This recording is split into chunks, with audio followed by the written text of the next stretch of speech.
Hey, what's up guys? Today I made picadillo for my family for the first time. Basically it's potatoes, carrots, onions, we've got some tomato, we have cilantro in here. A lot of stuff that you can't really see. It's very reminiscent of like a shepherd's pie, but this is just like a Mexican version. This is a dish that I remember having a lot as a kid, and it is very reminiscent for me. So we're gonna go through how to make it. It's very simple. Let's take a look at the process that I went through. The first thing we're going to do is prepare all of our ingredients, which I will put in the bio. I followed along with another person's recipe on YouTube since I wasn't able to ask either of my parents how to make this, so bear with me. If this isn't exactly your taste, I'm still learning as well. Now, I didn't have full-size carrots, so I used baby carrots here, which it's essentially the same thing. I just line them out like this so I can visualize what 3 normal carrots would look like. Either way, it doesn't matter. It's the same thing. Just a little tip for you. Now, when it comes to peas, I will say I would use less peas if I could do this again. And also introduce corn into the mix, because I totally forgot that corn goes into this, at least to my memory, so think about that. For the potatoes, skin them, dice them, and then rest them in water for a while everything is cooking. We're going to basically make the salsa that we're gonna cook everything in. And essentially you're gonna get cilantro, you're gonna get half an onion, 2 pieces of garlic, you're going to put enough tomato. Basically the tomatoes in the video that I saw were way bigger than what were available to me, so I just grabbed 4 Roma tomatoes and put them in there.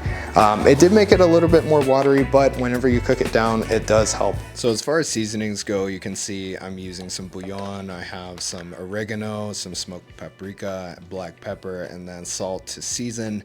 At this point, if you want to add chiles to make this spicy, you can definitely do that, but to be honest, this recipe came out super mild, which allowed my 2-year-old to eat, so something to think about.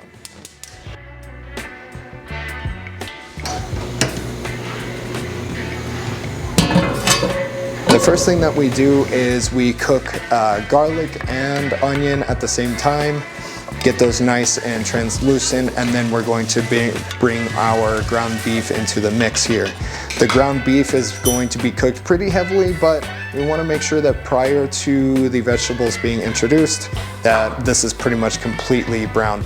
All of the oil is spooned off as well.